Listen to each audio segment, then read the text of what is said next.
Bonjour et bienvenue dans la suite de ce tutoriel de comment on fait un site web. Donc nous avons vu dans les deux tutoriels précédents, le premier étant plutôt une information, une introduction, que vraiment quelque chose de pratique. Dans le deuxième, nous avons installé un environnement de serveur sous Apache, MySQL, PHP, PHP-MyAdmin. Dans le tutoriel précédent, nous avons vu aussi quel était le dossier principal pour le serveur web Apache. Quelques petites règles qu'on avait vues au niveau d'Apache concernant le nommage des fichiers. On avait vu que si on l'appelait index, celui-ci était lu automatiquement, alors que si on l'appelait autrement que index, dans l'exemple j'avais pris indexon, on voyait que le fichier n'était plus lu automatiquement par Apache. Donc je vous parle de ça, c'est parce que vous allez voir que dans la suite des vidéos, vous allez comprendre pourquoi je vous ai parlé de ça à ce moment-là. Ensuite, nous avons vu aussi un petit peu une notion sur le réseau. Donc nous avons mis une adresse IP fixe sur notre poste de travail. Nous nous sommes arrangés qu'elle était en dehors de la plage de notre serveur DHCP. Alors pour ceux qui douteraient pour le serveur DHCP, ou peut-être qu'ils n'auraient pas accès au serveur DHCP, pour X raisons, il faut savoir que votre poste actuellement a une adresse IP. Et ben en fait, tout ce que vous avez à faire dans les configurations du réseau, comme je vous ai fait voir précédemment, mettez cette IP en IP fixe, tout simplement. Certes, elle sera dans la plage DHCP. Mais de toute façon, en général, votre DHCP fait en sorte que vous récupérez toujours la même adresse IP. Donc, dans la logique, ça ne devrait pas poser gros problèmes, surtout si vous branchez pas trop d'appareils sur votre réseau. Donc voilà, donc maintenant nous en sommes à toujours un petit peu à faire le tour d'Apache. Donc par contre, pour ce qui est des IP, alors j'avais créé un dossier, j'ai créé un fichier d'IP, texte, qui résumait un petit peu la configuration IP que nous connaissons déjà maintenant. Donc on sait que 127.0.1 étant localhost, que l'adresse IP que j'ai sur mon poste c'est 5.230 qui correspond au nom du PC qui s'appelle Win7, que bon là c'est une référence sur mon IP, que ma box est sur 5.1 pour mon cas, donc ça je vais enlever 254, que ça bon bah, ça c'est le réseau, et que mon DHCP il était sur ça. Bon, moi ce qui est important à retenir, c'est surtout trois adresses. En fait, c'est l'adresse du routeur ici. Donc celle qui pointe sur votre box, votre adresse à vous, qui est celle de votre machine, qui est sur votre réseau, et celle qui est tout seul de la machine, et celle-là normalement ça pose pas de problème, tout le monde l'a. Alors celle-ci elle sera différente, et celle-ci elle sera différente chez vous. Et celle-ci, bon, on pourrait l'associer à la box. Alors je dis box, mais ça peut être Freebox, Livebox, vous comprenez un petit peu. Hein. Box, et en termes traditionnels, on va plus l'appeler router, car c'est un petit peu son rôle à cette box. Donc cette configuration, je vais la garder. On sait aussi qu'on a un dossier, un fichier un petit peu important, qui se trouve dans c:/Windows,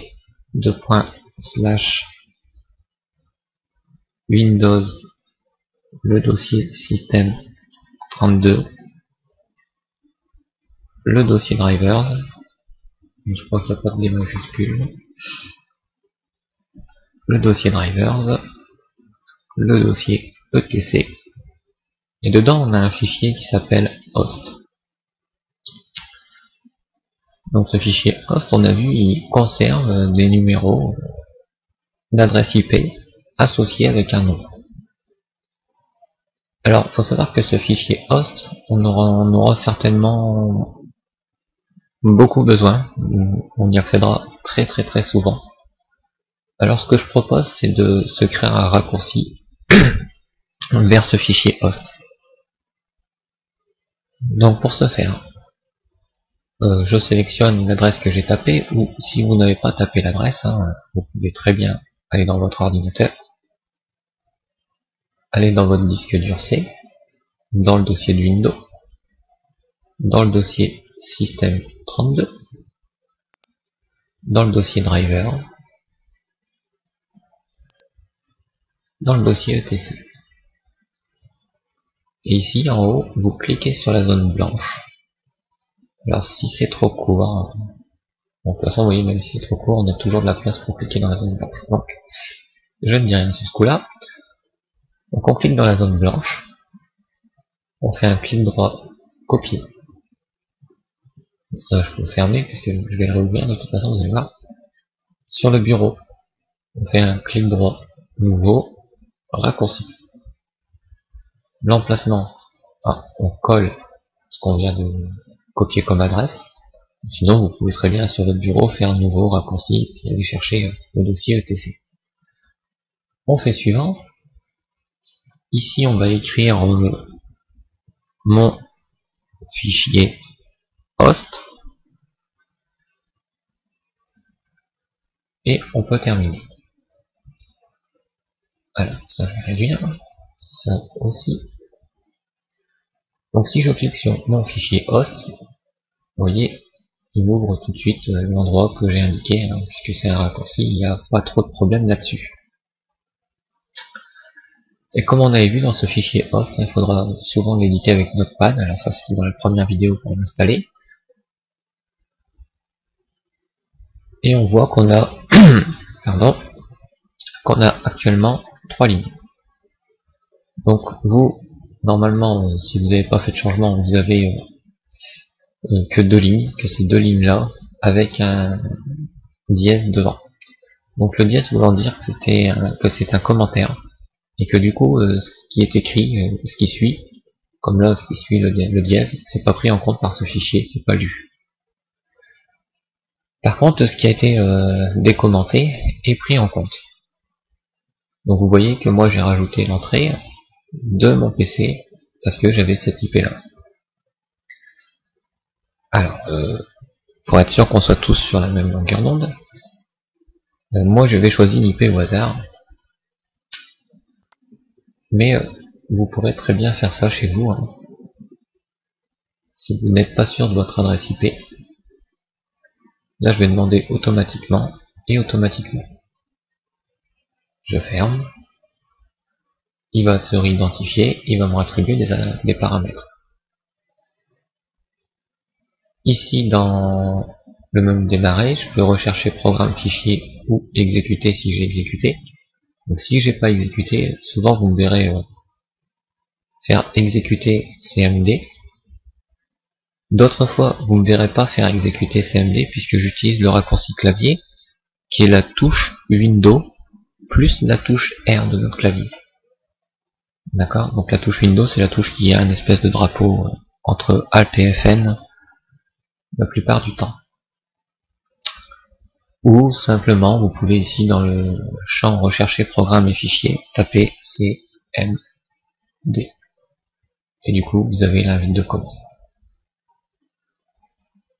D'ailleurs, cette invite de commande, comme on l'utilise assez souvent, il serait peut-être bon de la fixer dans cette barre.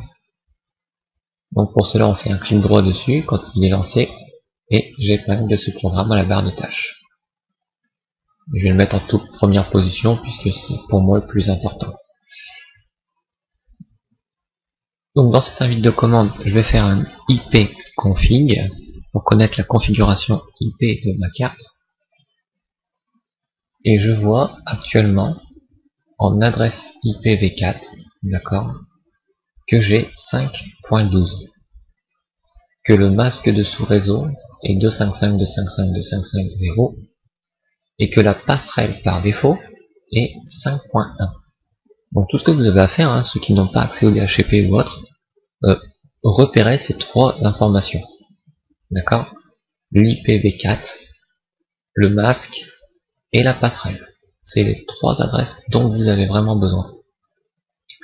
Ensuite, pour donner l'adresse IP fixe à votre PC, il suffira sur votre connexion de faire clic droit propriété, de sélectionner le protocole version 4, d'aller dans propriété, de cliquer sur utiliser l'adresse IP suivante et vous recopiez l'adresse IP que vous avez vue, le masque et la passerelle. Donc ici je vais recopier 192.168.5.12, le masque vous allez voir il va s'écrire tout seul et la passerelle 192.168.5.1. donc ça bien entendu vous adaptez en fonction de chez vous, hein. Donc là je pourrais faire 192.168.5.12, le masque il va s'écrire tout seul, 192.168.5.1, et ici dans DNS préféré vous recopiez l'adresse de la passerelle et vous validez par OK.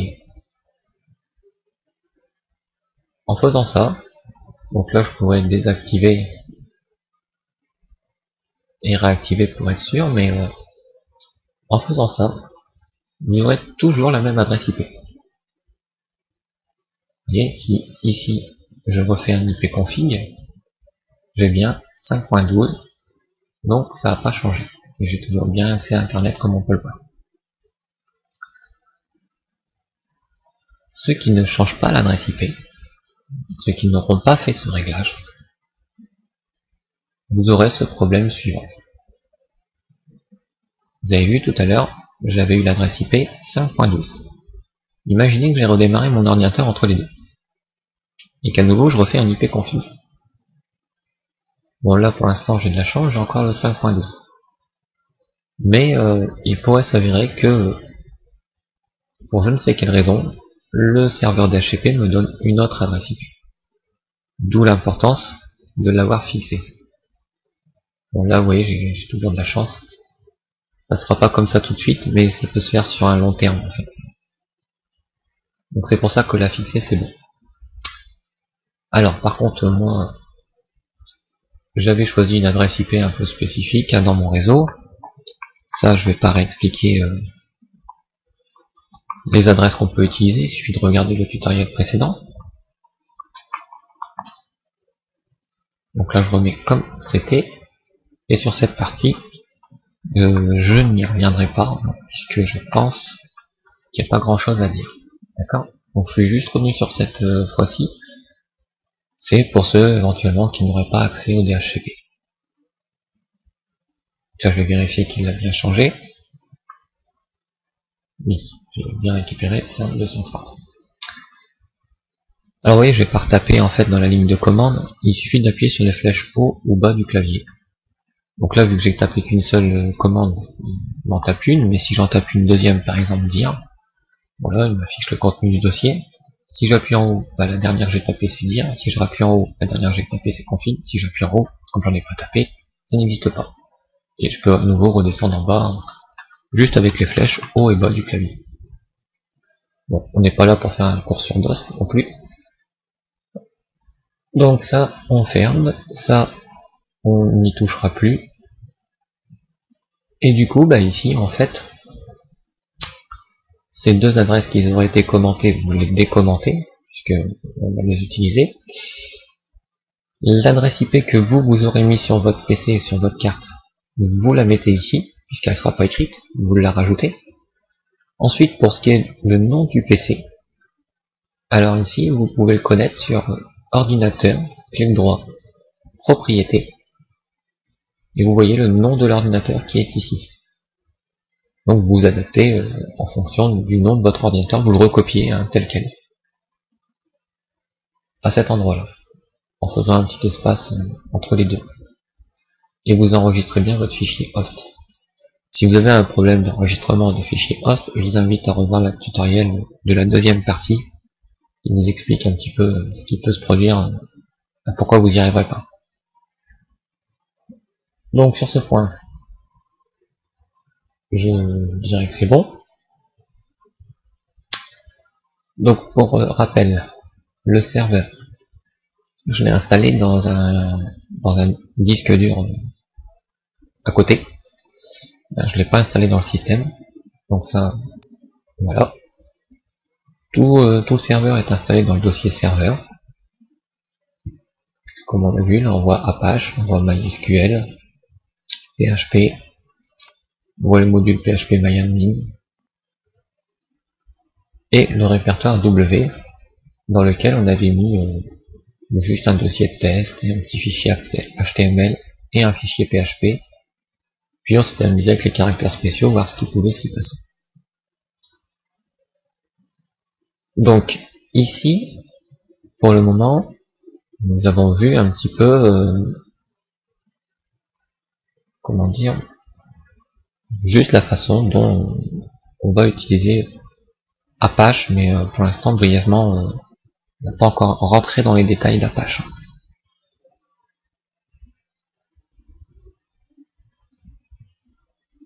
Donc là, ce qu'on va pouvoir faire, c'est aller sur notre page d'administration. Donc là, moi j'y suis déjà parce que je l'ai déjà demandé, mais si vous vous en rappelez plus comment on fait, donc vous devez démarrer EasyPHP, il faut que ça soit démarré, puis un clic droit dessus, vous demandez la page administration. Voire, vous pouvez même retenir le raccourci qui est CTRL A. Donc je vais essayer, je vais appuyer sur CTRL et A. Et son raccourci ne marche pas très bien. Donc, j'appuie ici, je clique sur administration. Ce qui m'amène sur ma page d'administration. Ce qui est logique. Ici, on voit fichiers locaux, aucun alias créé, et on pourrait ajouter un alias. D'accord?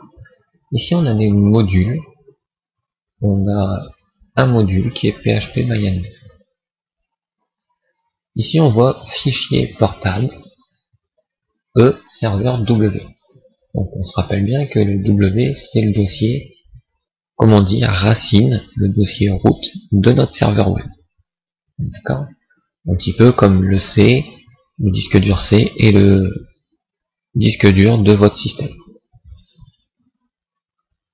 Et là, bon, on a un petit testeur de code qu'on verra certainement beaucoup plus tard. Ici, on voit des petits tips, des petites astuces ou des petites indications. Donc, on pourrait, si on veut, télécharger le mode code Web Code Sniper pour nettoyer le code. On pourrait télécharger Xdebug pour éviter les bugs. Et on pourrait télécharger ici le module Virtual Host Manager. Alors ici, on va essayer de faire un à un. Et on verra tout ça par la suite, mais on va commencer à s'y préparer. Donc le premier, on va télécharger Web Code Sniper. Ici, on voit qu'on a deux versions de ce Web Code Sniper. On a la version toute seule et on a la version sous forme pour EasyPHP. Donc le Web Code Sniper va faire ce genre de truc, apparemment. Là je regarde un petit peu ce qu'il y a, mais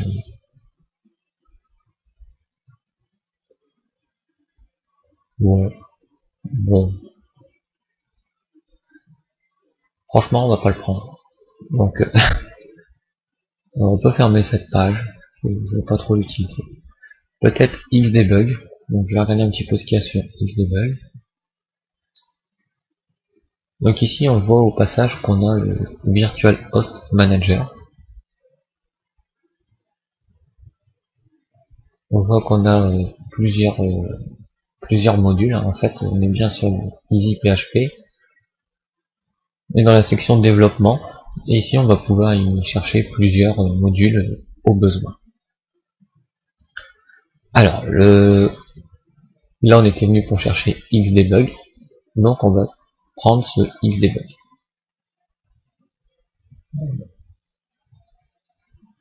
Donc on clique sur sa version.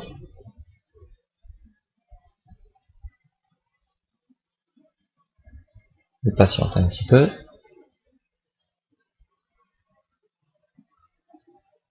Et voilà qui me télécharge le module Xdebug.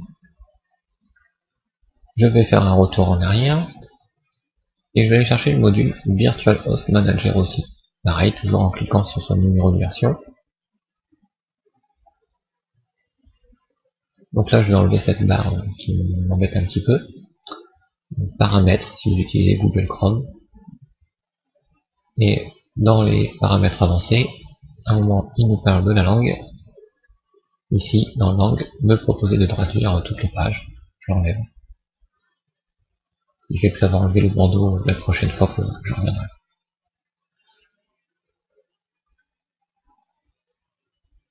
Et ici, on pourra limite après voir pour PHPMyAdmin, voir quelle version actuellement on a. D'ailleurs, on peut le regarder tout de suite.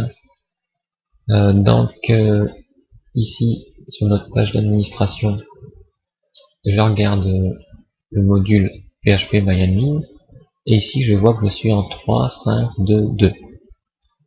Et je vais regarder ici, PHPMyAdmin, j'ai 3.5.7. Donc comme elle est plus récente, je vais télécharger tout de suite la version la plus récente avant de commencer à l'utiliser. Donc je clique toujours sur le numéro de la version qui m'intéresse. Je patiente. Vous voyez la petite barre comme quoi traduction n'apparaît plus du coup.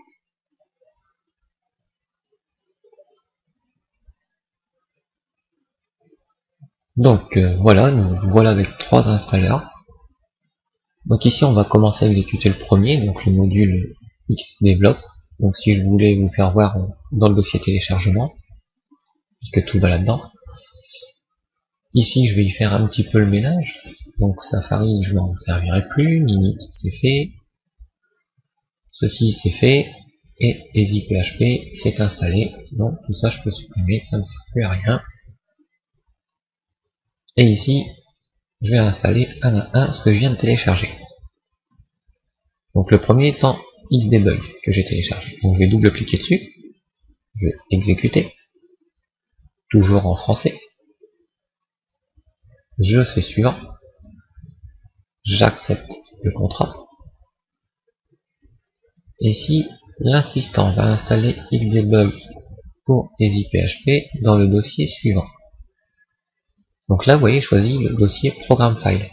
Rappelez-vous, lors d'installation de EasyPHP, j'ai choisi un dossier très spécifique, qui était dans mon deuxième disque dur dans le dossier serveur. Donc ici, donnez-lui l'adresse, pas comme il vous l'indique, mais là où vous avez mis le serveur. Si vous n'avez rien touché, ce sera toujours au même endroit. Mais si vous êtes comme moi, vous avez changé le dossier, alors changez votre dossier ici. Moi en l'occurrence, mon serveur se trouve ici dans le dossier serveur. Et je vais voir ce qu'il va me faire. Donc je lui dis OK. Donc là, ça a changé. Je fais suivant.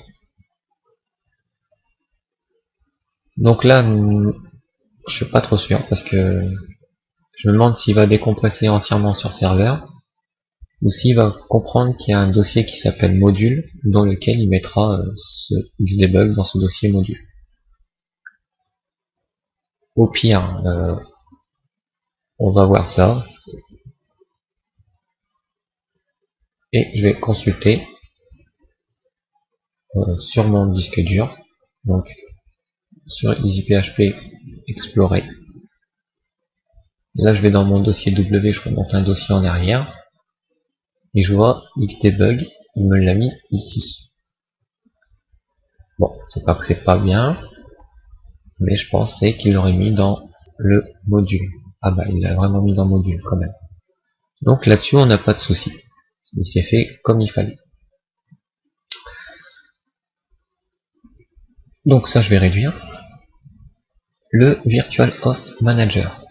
Donc on fait pareil, on double-clique, on exécute, en français, on fait suivant, on accepte, on fait suivant. Ici on indique où se trouve notre serveur, donc je l'ai mis dans le E dans le dossier serveur. Je dis OK, je vérifie bien qu'il a mis le bon chemin, et je dis suivant, puis j'installe. Je termine.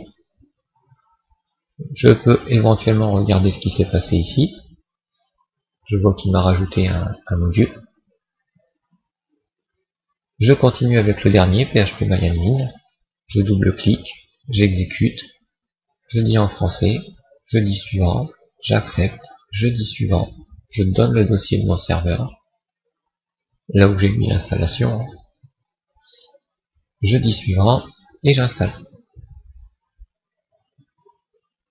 Vous voyez bien qu'il met dans serveur module php-myadmin. Je termine. Ici, je n'aurai plus besoin de ces choses puisqu'ils sont installés, je peux les mettre à la poubelle, de sorte à pas encombrer l'ordinateur de choses inutiles.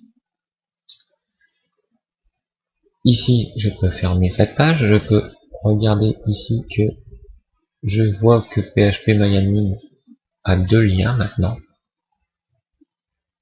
Le lien le plus vieux, celui qui est le 352, je vais le supprimer.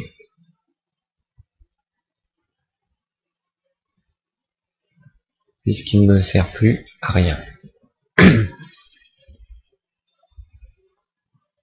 Je vais actualiser la page d'administration et je vois que j'ai trois modules qui font leur apparition. Ces trois modules, nous les verrons au fur et à mesure du temps. Néanmoins, pour l'instant, on va s'intéresser au module php-myadmin. Car effectivement, c'est ce module qui va nous permettre d'administrer la base de données. Pour ce faire, on va ouvrir là où c'est écrit administration MySQL php-myadmin, on clique sur ouvrir. Nous voyons ici que nous passons de 127.0.0.1 à module, et dans module on va prendre le nouveau module qui nous a installé. Donc on est sur la dernière version de php-myadmin. Ici on voit qu'on a des tables par défaut. Surtout n'y touchez pas, ne les supprimez pas, laissez-les, puisqu'il en a besoin pour fonctionner. C'est ici qu'on créera des bases de données. Donc on verra au fur et à mesure, les bases de données, ce que c'est tout ça. Mais pour l'instant, vous avez vu qu'on a accédé à notre serveur de base de données un petit peu facilement. On n'a pas rentré d'identifiant ni de mot de passe. Et là, voilà qu'on peut s'amuser à créer une base de données ou même en modifier, faire ce qu'on veut. Donc la première chose à faire va être de sécuriser un petit peu cet accès. Donc comment on va faire ça? Bon, si vous avez un plus grand écran, ça sera marqué sur le côté, sinon moi je clique sur le petit bouton et j'ai utilisateur ici. Donc ici, qu'est-ce qu'on remarque dans utilisateur? Donc là on a deux utilisateurs n'importe quel, pas de mot de passe et rien.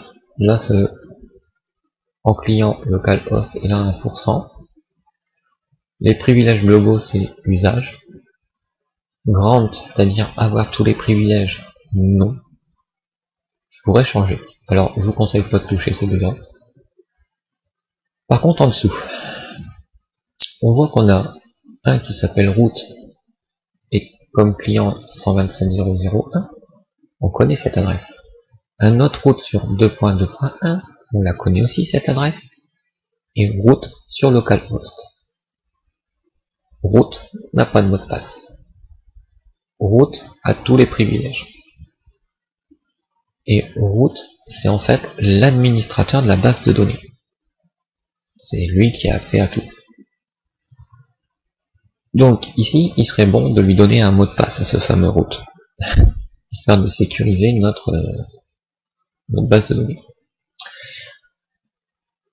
Donc nous allons commencer Alors faut savoir qu'ici on est connecté en 127.0.0.1, d'accord, mais j'aurais pu me connecter en localhost. En 2.2.1 ça marche pas, mais la machine quand elle se communique entre elles, des fois elle peut utiliser ce port. Donc je vais commencer en remontant pour finir sur le 127.0.0.1, sachant que peut-être entre les deux je vais être bloqué. Pourquoi? Parce qu'en fait php-myadmin c'est juste un programme écrit en PHP qui me permet de consulter la base de données. Mais la base de données c'est MySQL. On a notre serveur ici, quand je double-clique, on n'a que deux serveurs, un serveur Apache pour le web et un serveur pour la base de données MySQL. php-myadmin n'est pas un serveur. Donc le fait que je vais changer ici les identifiants de connexion pour le serveur MySQL au travers de php-myadmin, ça veut dire que php-myadmin va perdre la connexion au serveur. Puisqu'en fait, vous allez voir que php-myadmin a un fichier de configuration dans lequel, à l'intérieur, normalement, on rentre le mot de passe ici, où on va taper le mot de passe à l'accueil. Vous allez voir. Donc là, je prends le route en localhost et je lui change ses privilèges. Je vais descendre et ici, j'ai mot de passe. Donc, mot de passe, entrer à nouveau. On peut choisir nous-mêmes notre mot de passe ou on peut générer un mot de passe. Si vous générez un mot de passe, certes, c'est sécurisé. Mais n'oubliez pas votre mot de passe. D'accord? Parce que vous serez embêté après si vous voulez vous connecter au serveur, quoi. Donc ici, pour pas l'oublier ou pour remettre le même, je vous conseille de le copier, d'ouvrir le Notepad++. Donc on avait créé un petit raccourci, petit éditeur Notepad++. Dans un fichier vide pour le moment, vous collez juste le mot de passe que vous venez de copier pour nous en souvenir tout de suite. Ici, je vais exécuter. Donc ici, je m'en occupe pas, mais il a changé son mot de passe. Donc je continue sur le 2.2.1. Je change les privilèges. Et hop, vous voyez, je viens d'être déconnecté de php-myadmin. Je n'ai plus accès à la base de données. Donc pour ce faire, pour pouvoir avoir accès à la base de données, on a un fichier de configuration à modifier. Alors on pourrait passer par EasyPHP pour ce fichier de configuration, puisque dans la deuxième vidéo, je vous ai fait voir dans configuration ici, on a accès au fichier de configuration, par exemple de PHP ou de php-myadmin. Ici, ce qui nous intéresse, c'est php-myadmin. Je clique dessus.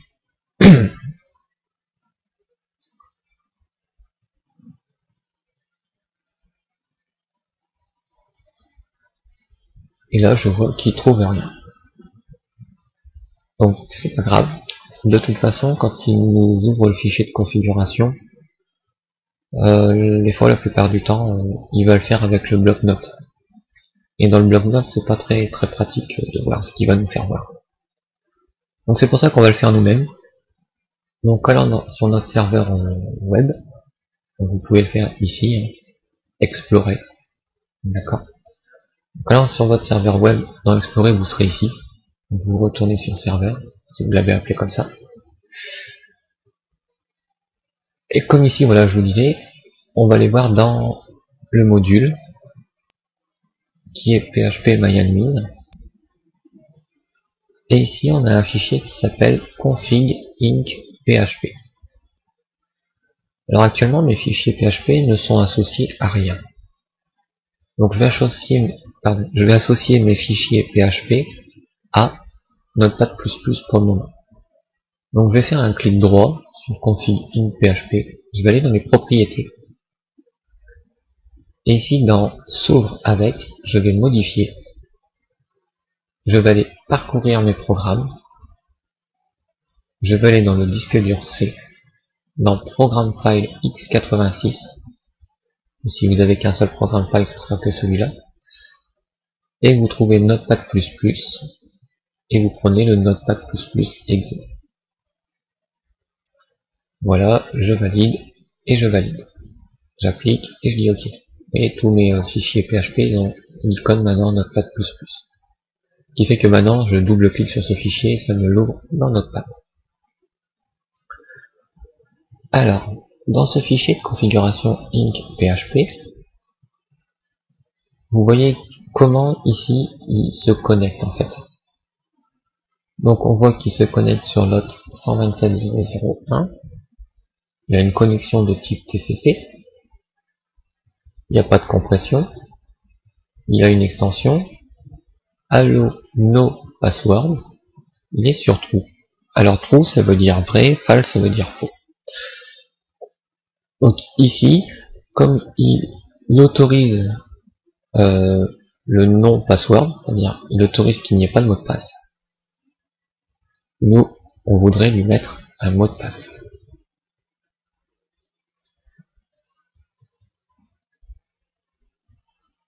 Donc ici, on doit lui dire false.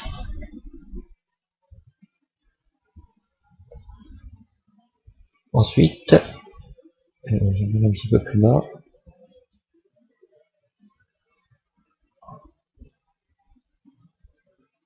Donc ok. Donc ici, l'authentification type est de type config. Config, c'est ce fichier en fait, c'est le fichier où on se trouve. Là, on va changer son type d'authentification et on va lui dire cookie. Donc les cookies, je crois que c'est cookies, ou cookies, je ne sais plus. Je dirais cookies. Donc les cookies permettent en fait d'avoir un petit fichier qui s'enregistre sur l'ordinateur et qui se rappelle un petit peu de vos identifiants. Donc en faisant ça, en modifiant le fichier config inc.php, ici dans Apache, il faut le redémarrer, il faut qu'il prenne en considération ce changement. Donc je redémarre Apache. Donc ça va très vite en fait, le redémarrage d'Apache, c'est presque quasi instantané. Et ici je vais actualiser ma page. Le fichier de configuration contient un type d'authentification. Voilà, c'était pas cookies, mais c'est cookie. Donc j'enlève le S, j'enregistre, je double-clique, Apache, je le redémarre et j'actualise. Voilà. Maintenant, pour se connecter à la base de données, on doit utiliser un nom d'utilisateur et un mot de passe. Donc l'utilisateur, on le connaît, c'est root. Pour l'instant, c'est le seul qui existe. Et le mot de passe, c'est celui qui est dans votre fichier que je vous ai demandé de copier tout à l'heure. Ou c'est celui que vous avez décidé de mettre vous-même.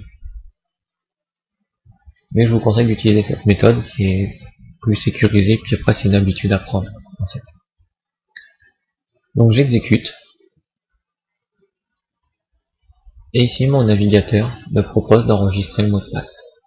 Chose que je fais tout de suite. Puisque c'est mon PC. Donc comme c'est mon PC, je peux l'utiliser sans trop de soucis. Néanmoins ici, dans ce fichier là,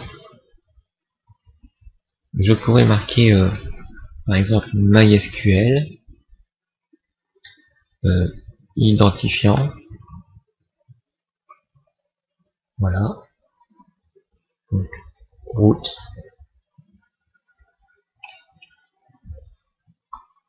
avec le mot de passe celui-ci. Ce fichier, je vais me l'enregistrer.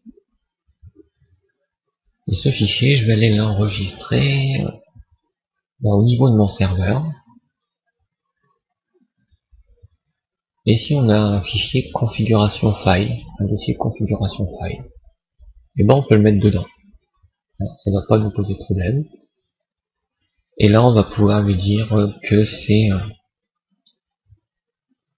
conf ou config MySQL, par exemple. On peut le laisser en TXT, c'est pas très important. C'est juste pour nous rappeler notre identifiant si à un moment ou à un autre on en aura besoin. Et vous verrez qu'on en aura souvent peut-être besoin. Donc, ça, je le ferme, puisque je peux y accéder comme je veux. Mon fichier de config, je peux le fermer. Pour l'instant, mon fichier host, j'en ai pas besoin, et mon fichier IP, j'en ai pas besoin, donc ça, je peux fermer. Ici, je vais continuer quand même, puisqu'on a changé pour l'instant qu'un seul mot de passe sur les 3 comptes. Donc on va continuer. Utilisateur, donc là le root avec le 1, je vais changer. Donc vu que j'ai copié le mot de passe, j'ai plus qu'à le coller ici, puisqu'il est toujours dans ma mémoire. Je le colle et j'exécute pour que ce soit le même mot de passe. De même que je le fais pour le 27001. Je vais là où il y a le mot de passe, je le colle, et je le colle. J'exécute. Voilà. Donc pour voir les changements effectués, je peux actualiser. Retourner dans utilisateur et voir que maintenant root a un mot de passe partout. Donc là, on a sécurisé l'accès à notre base de données. Que pour le moment, on voit qu'on a un seul utilisateur qui s'appelle root. Et que pour l'instant, on connaît notre dossier par défaut d'Apache. Bon. Ici, on va ajouter un nouvel utilisateur. Donc on clique sur ajouter un nouvel utilisateur. Cet utilisateur, on va l'appeler pour le moment test. Donc on ne se prend pas trop la tête, hein, c'est juste niveau client. Alors, tout client, ça veut dire que test peut se connecter sous tout type de connexion vers le serveur. Soit le client ne peut que se connecter sur le serveur local.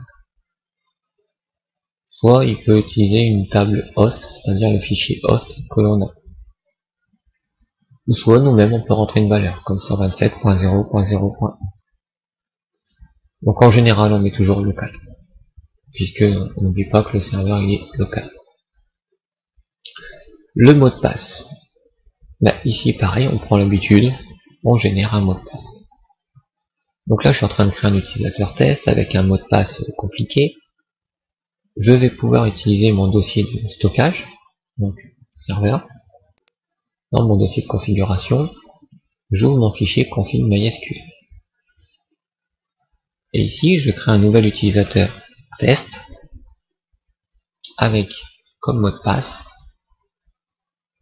celui qui m'affiche ici. Je le copie et je le colle. Voilà. Donc ça, je vais le réduire pour le moment. Ici, c'est pour se connecter les identifiants. Ici, la base de données. Alors, ici, soit on crée juste un utilisateur et on ne lui met pas de base de données ni rien d'autre. Soit on crée une base portant son nom et donner à cet utilisateur tous les privilèges sur cette base. Alors pourquoi je fais ça? En fait, root, comme vous l'avez vu précédemment, l'utilisateur root qui existe, il a accès lui entièrement à tout. Et il est mieux de ne pas l'utiliser. Surtout, même si c'est pour des tests, il vaut mieux pas l'utiliser parce que des fois par la suite on se dit ouais c'est un test, puis quand on l'envoie sur le serveur final, on n'a pas envie de se prendre la tête à rechanger les trucs, ce qui fait que bah on laisse root et du coup il peut y avoir de gros problèmes par la suite. Le fait de créer un utilisateur et de lui donner toutes ses autorisations sur sa base, ça protège le serveur dans un sens que cet utilisateur ne pourra jamais voir tout ce qu'il y a dans le serveur ou les autres bases de données qu'il pourrait y avoir. Les privilèges passent partout. Ça veut dire que cet utilisateur peut accéder à éventuellement toutes les bases. Donc là, on fera l'habitude de créer une base par utilisateur la plupart du temps. Et on lui donne tous les privilèges. Ici, c'est pour les privilèges globaux, c'est-à-dire ça va concerner le serveur en entier. N'y touchez pas puisque vous allez créer une base qui va porter le nom et qui aura tous les privilèges sur celle-ci. Donc ici, on ne coche pas. Ici, vous pourrez lui donner des limites si vous voulez. Maximum de query, c'est les requêtes. De toute façon, vous voyez, je mets le curseur et puis je le dis en français, donc vous pouvez comprendre ce qui est dedans. Ici, je vais cliquer sur ajouter l'utilisateur. Voilà, je vois qu'il m'a exécuté une requête de type SQL, donc ça on verra par la suite. Et il m'a créé un utilisateur test qui est sur localhost, qui a bien un mot de passe et qui a des privilèges globaux de type usage et qui n'est pas en privilège complet, comme on le voit pour route. Ok, donc là, on retient qu'on a un utilisateur test dans lequel on a sauvegardé son mot de passe dans un fichier texte, sans rappeler, et on a une base de données test. Donc si on regarde la base de données test, une base de données va contenir des tables. D'accord? Comme là, ma base de données test est vide, bah, il n'y a pas de table. Mais si je prends une base de données qui a déjà des tables, par exemple, juste pour voir, on va consulter la base de données PHP MyAdmin. Vous voyez qu'ici, c'est les bases de données. D'accord? Donc, une base par site, ou une base par application. Ça sera à vous de voir quand on fera des choses. Ensuite, la base contient des tables. Donc c'est ce qu'on voit ici, des tables. Donc là, on a la structure des tables de la base. Et quand on est sur une table, quand on clique sur une table, cette table contient des champs. D'accord? Et ces champs vont contenir des entrées. Donc ici, je peux pas parce qu'il n'y a rien en fait. Mais je vais essayer de regarder la table info, par exemple. Donc je vois qu'affiché, il n'y a pas, donc je vais essayer de regarder une autre table, story peut-être. Il n'y a pas, donc plusieurs configs. Ah voilà. Ce que je cherchais, c'était une table où je peux afficher. Et ici, on voit qu'il y a une seule config en fait. Il n'y a qu'un seul enregistrement dans cette table. Bon, la table PHP MyAdmin n'a pas l'air d'être très peuplée. On va regarder la table information schéma. Donc là, on voit qu'on a plein de tables. Et si je regarde par exemple table, dans information schéma, donc si je regarde la structure de la table, elle a tous ses champs. D'accord? C'est des colonnes en fait, c'est comme si c'était des identifiants de colonnes. Et tous ces champs de cette table vont être remplis par des entrées. Comme on voit ici, c'est les lignes. Chaque entrée étant une ligne, chaque ligne va remplir un petit peu les colonnes. On va avoir dans son contenu l'information qui correspond au titre de la colonne. C'est ce qu'on appelle une table et des champs et une base de données. Voilà pour la structure d'une base de données. Alors ici, pour rentrer un petit peu plus dans le vif du sujet, et histoire de comprendre un petit peu tout ça et de mettre un petit peu tout ça en pratique, on va installer un CMS, c'est-à-dire un système de gestion de contenu. Normalement ça se dit en anglais, hein, système manager, je sais pas, gestion.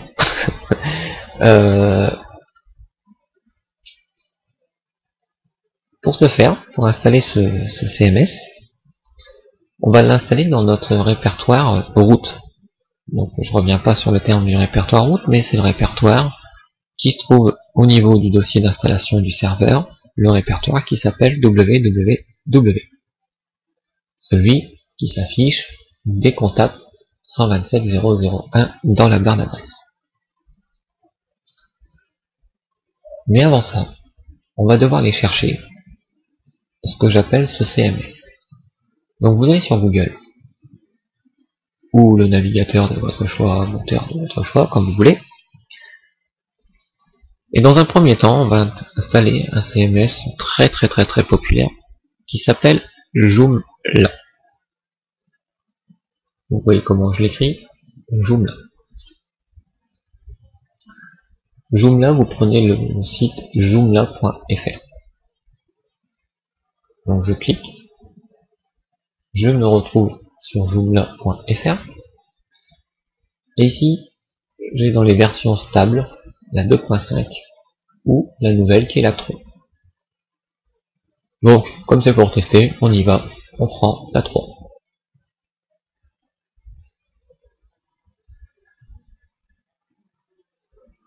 Je descends, et ici on voit que c'est le package d'installation et les patchs.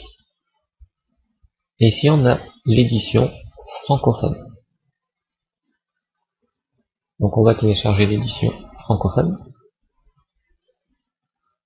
Et ce qui va nous donner un zip.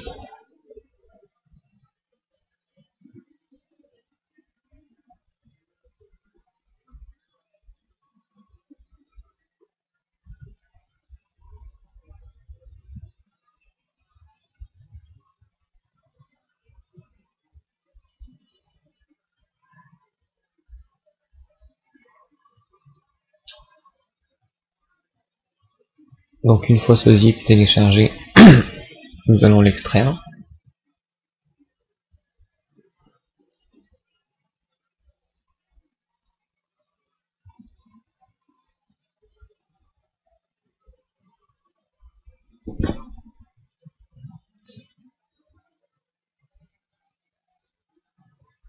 Voilà. Donc je vais dans mon dossier de téléchargement. Le Joomla, je fais un clic droit dessus avec cette zip utilitaire que je vous ai fait installer. On va faire extract to Joomla 3, le nom du dossier. Si vous faites extract here, extract file, ça va extraire tous les dossiers, les fichiers ici. Alors que si vous faites extract to Joomla ou extract to le nom du dossier, ça vous créera un dossier dans lequel ça vous mettra tout dedans, ce qui est plus pratique.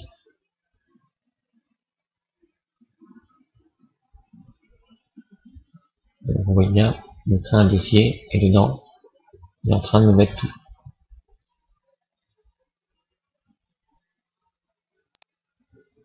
Bon.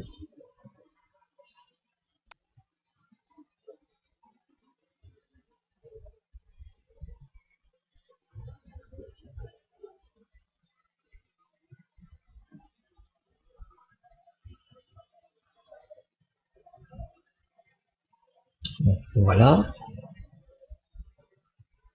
Alors, pour pouvoir installer ça sur notre serveur web, on va rentrer dans le dossier et ici on va tout y copier.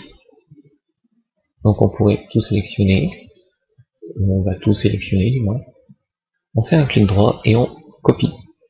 Je ne l'apprends pas pour faire un copier-coller. Je peux fermer mon dossier téléchargement. Ici, je retourne dans mon serveur, donc si vous l'avez fermé, je vous rappelle que c'est sur EasyPHP Web Local, non, Explorer, pardon, Explorer. Dans ici mon W là, ce que j'ai fait comme test, ben, je l'enlève, ça ne me sert plus à rien, c'était des tests. Et je colle ce que je viens de copier, c'est-à-dire tout le Joomla.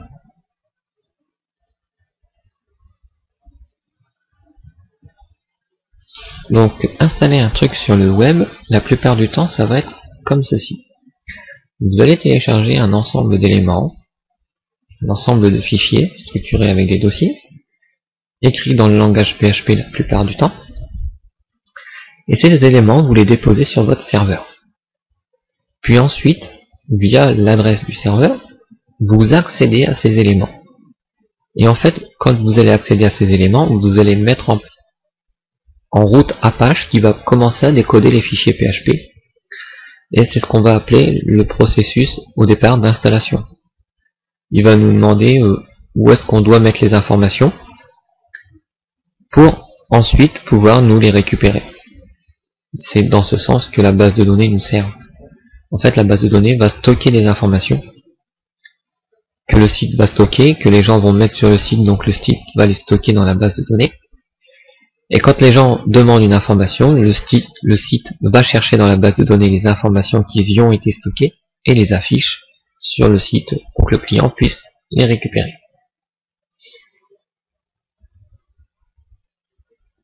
Alors là, je peux fermer tout ça. Donc là, maintenant que j'ai copié tous mes fichiers dans mon dossier W, ça je vais le réduire, ça ne sert à rien. Ici, sur EasyPHP, je demande d'aller voir le web local.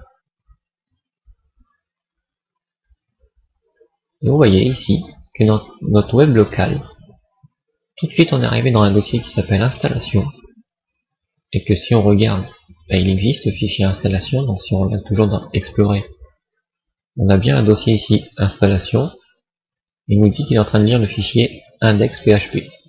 Effectivement, il est bien là. Maintenant, on va voir ce qu'il nous demande. Premièrement, quel est le nom du site?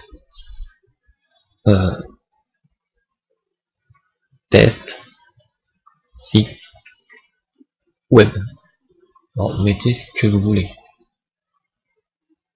Indiquez une adresse mail. Donc, je vais vous donner une adresse mail.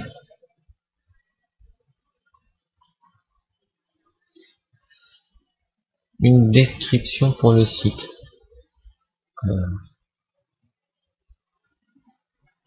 Mon premier site web. L'identifiant. Vous pouvez changer le nom d'utilisateur admin spécifié par défaut. Bon, ici il faut se dire que si on vous serez plus tard en serveur de production, mettez un identifiant pas très facilement repérable, et de même qu'un mot de passe, vous y allez franco. Vous mettez un mot de passe comme on a mis dans le MySQL, assez puissant. Mais là, comme on est dans un environnement de test et de développement, pour pas s'embêter, l'identifiant sera admin et le mot de passe, je vais répéter admin en fait. Mais vous verrez que ça, par la suite, on peut le changer comme on veut. Est-ce que le site est hors ligne? Non, oui. Non, il n'est pas hors ligne, il sera en ligne, tout le monde pourra y accéder. Du moins, vous verrez que c'est pas tout à fait vrai.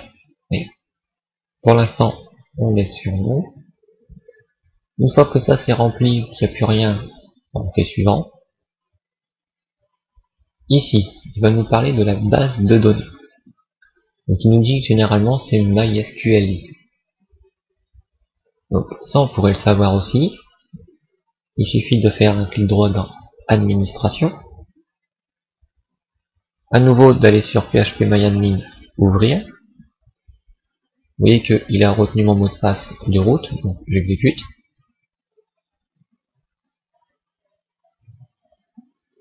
Et ici dans le coin, on devrait le voir. Vous voyez, extension PHP MySQL. Donc ça c'est bon. Le nom du serveur, on sait que c'est localhost. Le nom de l'utilisateur créé par vous-même ou l'hébergeur. Attention, généralement c'est root. Et on a créé un compte spécial test avec son mot de passe et sa base de données spéciale. Donc on va utiliser celui-ci.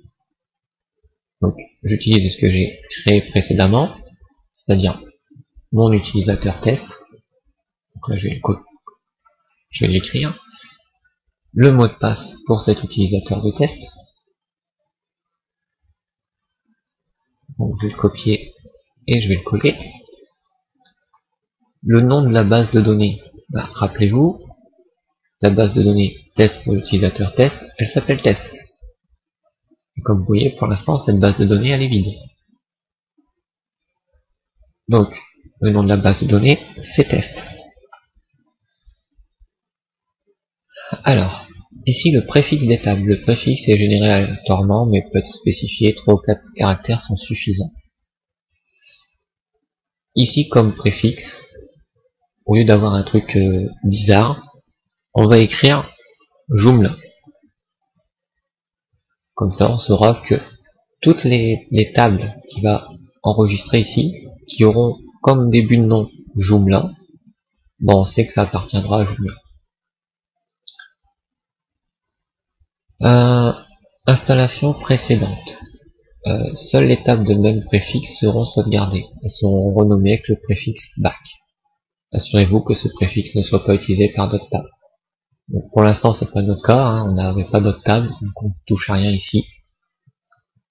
Une fois qu'on a bien mis localhost, notre nom d'utilisateur qu'on a créé dans MySQL, dans phpMyAdmin, avec son mot de passe et la base de données qu'on a définie, on va pouvoir continuer l'installation.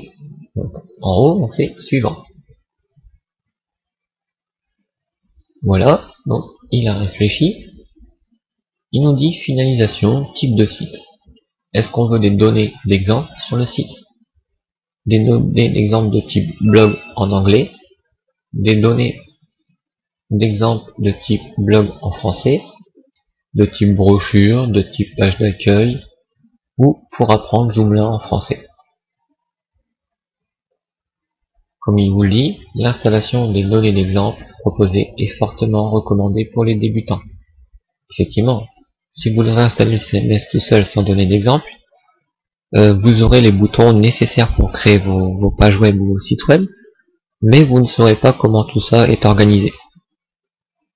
Alors que si vous mettez les données d'exemple, vous allez voir comment tout ça est présenté avec des données d'exemple, c'est sûr que vous devrez supprimer par la suite, mais au moins ça vous donne une bonne idée de comment ça fonctionne.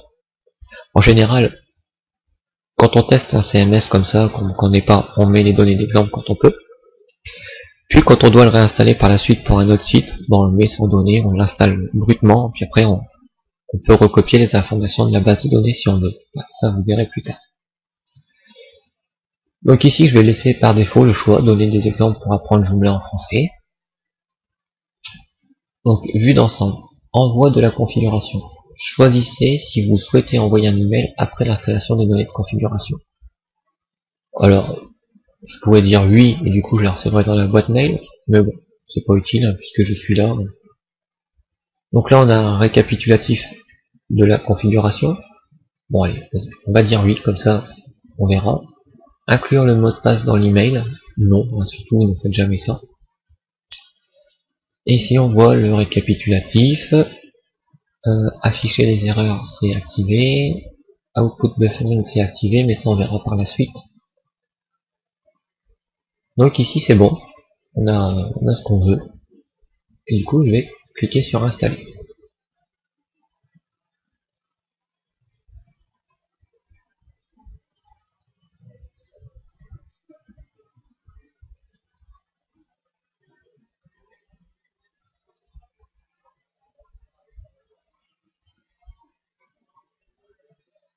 Voilà, il me dit que Joomla est installé. N'oubliez pas de supprimer le répertoire d'installation. Vous n'êtes pas en mesure d'aller au-delà de ce point tant que ce répertoire n'est pas supprimé. C'est une sécurité de Joomla.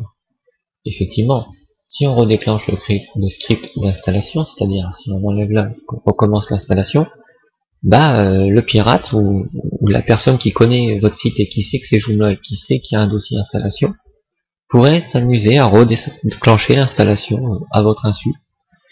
Et il pourrait supprimer tout votre site. Donc pour ça qu'on nous demande de supprimer ce dossier. Donc ici je vais regarder, je vais utiliser son bouton, mais je vais regarder réellement s'il va le faire. Donc vous voyez, je suis dans serveur W et je vois le dossier installation. Donc je vais cliquer sur son bouton, supprimer le répertoire, il me dit que le répertoire a été supprimé. Je regarde, effectivement, je ne vois plus installation. Une fois ceci fait, je peux soit aller voir le site, ou soit me connecter à l'administration du site. Donc là, je vais aller sur le site. Vous allez voir que l'adresse va revenir 127.01 tout simplement. Voilà, je viens d'installer mon premier site web, localement sur mon PC. Et ici qu'on a les informations de connexion pour se connecter, puis ensuite aller dans l'administration du site. Chose que nous verrons dans un autre tutoriel.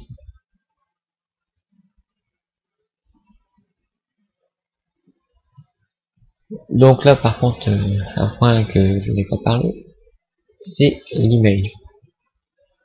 Alors je sais pas si c'est dû à un retard, mais je n'ai pas reçu l'email en tout cas. Puisque à côté je peux accéder à ma boîte mail et je vois qu'il n'y est pas dedans. Donc vous verrez plus tard ce qu'on devra faire pour le réglage des emails. En tout cas, ici j'espère que... Ah, on va regarder un petit truc avant d'arrêter le truc. Ma base test, vous vous rappelez de ma base test. On se rappelle de ce que j'ai dit pour Joomla au niveau des préfixes. Donc si je clique sur test, vous voyez bien que chaque entrée qui a été ajoutée dans ma base test, donc là je peux cliquer ici pour le voir, on n'a pas envie de s'afficher, mais chaque entrée qu'il y a dans la base test est précédée du mot Joomla. Vous verrez pourquoi j'ai fait ça par la suite. Et ici, dans Joomla User, vu qu'on a un utilisateur, si on regarde, il a bien retenu un utilisateur qui est super user, qui a l'utilisateur comme nom admin, qu'il a comme adresse mail ceci, et qu'il a comme mot de passe un truc comme ça. Alors ici, vous voyez que le mot de passe il est encrypté, hein, il est codé en fait, parce que notre mot de passe c'était pas ça l'origine. Hein. Donc quand vous changez le mot de passe, attention, vous ne pourrez pas le changer directement ici, parce que le site en fait, quand vous donnez votre mot de passe au site, le site prend votre mot de passe, l'encode et vérifie l'encodage s'il est identique à cet encodage qu'il a stocké la première fois dans la base de données. Si oui, il vous donne l'accès. Sinon, il n'est pas d'accord. Donc c'est pour ça que si ici vous mettez un mot de passe en clair, c'est-à-dire votre mot de passe ici, le site qu'est-ce qu'il va faire? Il va prendre votre mot de passe en clair au début, puisque vous allez lui donner votre mot de passe en clair, comme on dit. Il va l'encoder et il va faire la comparaison avec la base de données. Sauf que vous l'aurez mis pas encodé. Donc la comparaison va être fausse. Et du coup, vous ne pourrez pas vous connecter. Donc faites attention à ce champ password ici, de ne pas le modifier ici. On verra peut-être éventuellement plus tard comment on pourrait faire pour le modifier d'une certaine façon. Voilà, donc j'espère que c'est assez clair, que vous avez compris un petit peu le principe que nous venons d'utiliser. Donc nous avons téléchargé un CMS depuis le web, ça nous a donné un fichier zip, ce zip on l'a extrait, on a préparé notre base de données à travers l'interface de PHP-MyAdmin, de sorte à créer un utilisateur de test avec une base de données de test et que cette base de données, que cet utilisateur a tous les droits sur cette base de données. Puis le zip que nous avons extrait, nous avons copié tous ces fichiers vers le répertoire racine de notre serveur web, qui est le répertoire www. Puis au travers du navigateur, sur l'adresse localhost ou 127.0.0.1, nous avons déclenché le processus d'installation de Joomla, qui consiste uniquement à renseigner quelques informations, notamment les identifiants de connexion et la base de données sur laquelle Joomla va s'enregistrer, et donc y stocker les informations. Puis, à la fin du processus d'installation, nous avons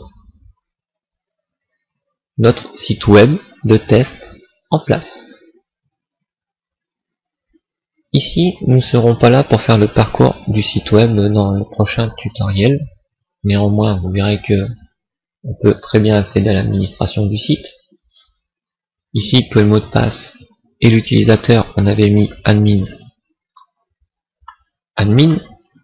Donc ça, après, limite à vous, je vous laisse découvrir le Joomla, sachant que là en plus c'est une toute nouvelle version et qui a apparemment son lot de bonnes modifications. Vous voyez ici, vous avez toute l'administration de votre site. Là, vous avez toute la partie publique de votre site, ce que les gens voient. Ça, c'est ce que vous voyez. Et vous verrez, nous, plutôt, on va ici essayer de comprendre Apache un peu plus dans l'ensemble par la suite. Aussi, une histoire de la base de données. Comment faire pour mettre plusieurs sites. Comment faire pour mettre plusieurs sites. Et ensuite, on va voir aussi comment faire pour accéder à ce site depuis un autre PC ou peut-être depuis notre téléphone mobile, du moins quand on est chez nous. Et ensuite, pareil, on verra comment on peut accéder à ce site à l'extérieur de chez nous, c'est-à-dire au travers d'internet, par exemple en donnant le lien à un de nos copains qui pourra accéder à notre site. Voilà, donc ça c'est dans le prochain tutoriel. Je vous dis à bientôt et au prochain tutoriel. Voilà. Bye.